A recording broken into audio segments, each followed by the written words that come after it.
Assalamualaikum and salam sejahtera. My name is Muhammad Azraika Binodin from class MBA 3.3B. Hi, Assalamualaikum. My name is Khairul Shambin Samidin. Assalamualaikum, my name is Muhammad Hasib bin Muhdika and I'm class MBA 3.3B. And in this video, we're going to talk about inflation and unemployment in Turkey. So let's take a look at the introduction of Turkey. Today I will present about introduction of Turkey and economy. First of all, Turkey is a transcontinental country which is located in southwestern Europe and southwestern Asia, bordering the Black Sea. The capital of Turkey is Ankara and officially celebrate their independence days on 29 October 1923. The current president of Turkey is Recep Tayyip Erdogan, who is the 12th president of Turkey and was officially appointed president on 28 August 2014. They use Turkey lira and their currency, and the total population in 1 January in 2020 is 83,150,997. The government system is a republican parliamentary democracy. The chief of state is the president and the head of government is the prime minister. Turkey has a mixed economy in which there is growing private sector combined with centralized economy, planning and government regulation. Their GDP nominal in 2020 is $949 billion and GDP grows 2.8% in 2018 and 0.9% in 2019, and the unemployment negative increased 40.3% in June 2020. However, the main industry is more in machinery, tourism, textile, electronics, petroleum and more. In the economic crisis of 2016, it emerged the huge debts incurred for investment during the AKP government since 2002 had mostly been consumed in construction rather than invested in sustainable economic growth. Turkey gross external debt reached $453.2 billion at the end of December 2016. Turkey annual current account deficit was $47.3 billion at the end of December 2017 compared to previous figure of $33.1 billion. And that's all about Turkey in introduction. Assalamualaikum to all of you. Today my friend and I will explain about macroeconomic problem in Turkey. Hello Encik Kamil, can you explain a little about the meaning of macroeconomics and inflation to all of us? Thank you for allowing me to speak. With me Kamil, first of all, I want to tell you the meaning of macroeconomic problem and inflation. Macroeconomic problems arise when the macroeconomy does not satisfactorily achieve the goals of full employment, stability, and economic growth. Unemployment results when the goal of full employment is not achieved. Inflation exists when the economy falls short of the stability goal. These problems are caused by too little or too much demand for goods production. Unemployment results from too little demand and inflation emerges with too much demand. Stagnant growth means the economy is not adequately attaining the economic growth goal. Each of these situations is problematic because society is less well off than it will be by reaching the goal. Inflation is defined as a continuous and prolonged increase in the general price level of goods and services in an economy. This increase in general price level is often associated with using large sums of money to purchase goods and services in small quantities than before. An increase in the general price level means the process of increasing the price of goods and services simultaneously in an economy. And inflation implies that there is an increase in the cost of living that causes lower purchasing power. Mr. Kamil, what is the status or the average percentage of inflation in Turkey? Can you explain to us? With me again, this time I want to tell you about average inflation per year in Turkey. Let's see. The growth rate of the Turkish economy was in line with the value of the lira currency, which was introduced in 1927 by the Turkish Revolutionary Government. The value of the lira currency at that time was 1 lira equivalent to $1. In addition to high GDP growth, Turkey has managed to sustain low inflation level for a 6 years period from 2003 to the end of 2008. These accomplishments show that Turkey's financial policy has managed to control low inflation and high economic growth. In 2009, the Turkish economy experienced a recession for the first time.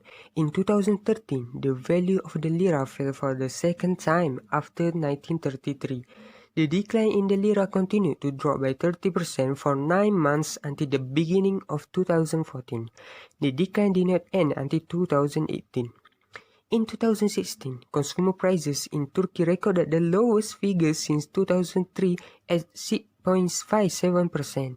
This is because food costs are rising at a slower rate than in previous years.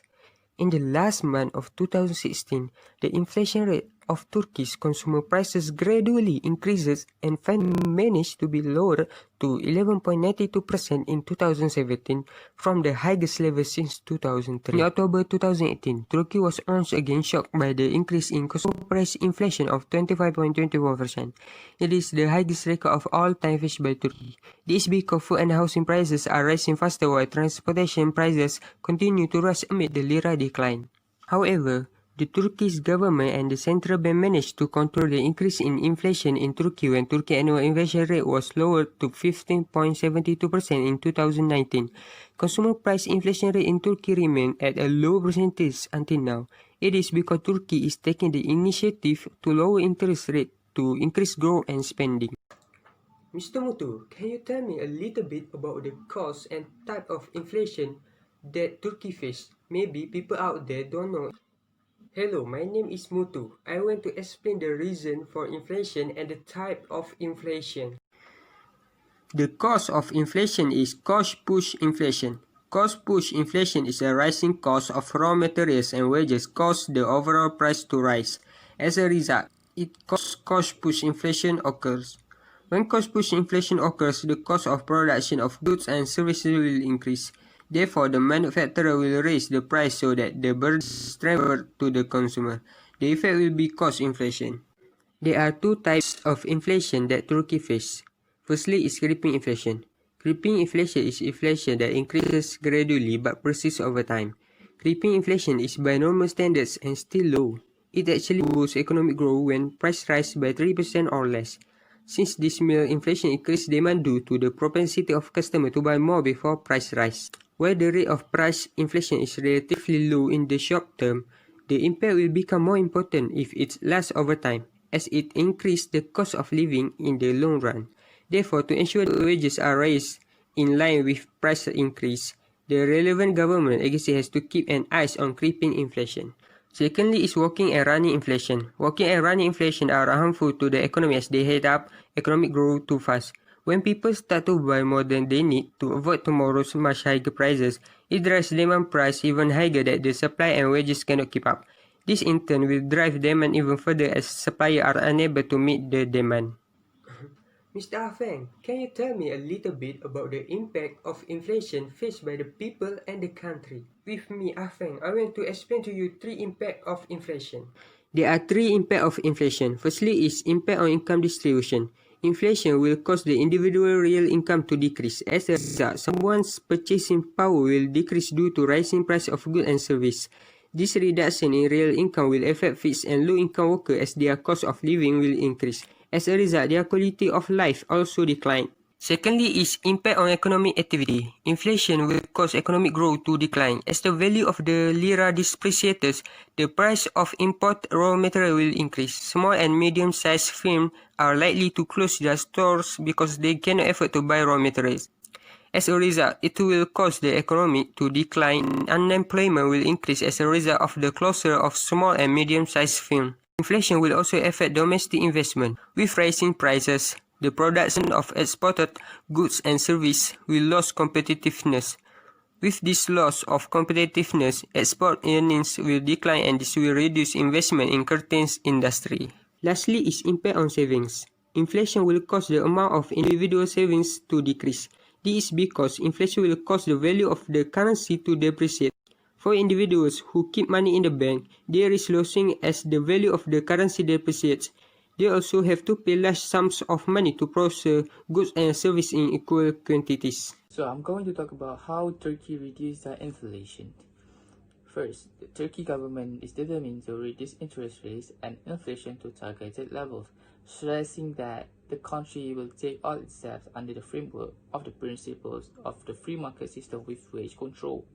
If inflation is caused by wage inflation, for example, corporate unions bargaining for higher real wages, then Limiting wage growth can help to moderate inflation. Lower wage growth will help to reduce cost-push inflation and helps to moderate demand-pull inflation. So the next one is supply-side policy. Supply-side policy, often inflation, is caused by unprecedented uncompetitiveness and rising costs. Supply-side policies may enable the economy to become more competitive and help to moderate inflationary pressure. For example, more flexible labor markets may help inflationary pressure. So the last one is fiscal policy. Fiscal policy. The government increased taxes and cutting spending. This improves the government budget situation and help to reduce demand of the country. Unemployment. Now, I will talk a bit about unemployment in general. What is unemployment? Unemployment is a situation where labor force participants are available and willing to work, but are unable to find a job. There are 5 types of unemployment, which is first, frictional unemployment, second, cyclical unemployment, third, structural unemployment, fourth, technological unemployment, and lastly, seasonal unemployment. Impact from unemployment can affect on first, individual, second, society, and third, economy. Unemployment in Turkey. Now we will see unemployment rate in Turkey in 2020. From the graph shown for the latest unemployment rate 2020 in Turkey was in September, which is 12.7%. Meanwhile, in August 2020, the unemployment rate was 13.2%.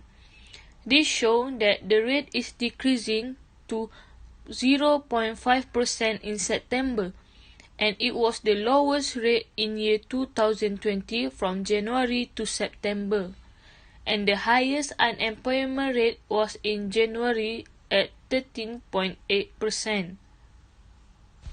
One of the reasons for unemployment in Turkey in 2020 is because Minister of the Interior Süleyman Soylu ordered business activities and places of worship to stop indoor activities. Since their business could not run, they could not pay their employee, and the employer decided to make them leave their jobs and cause unemployment. To control unemployment from increasing, one of the ways that Turkey implemented is by doing the layoff ban.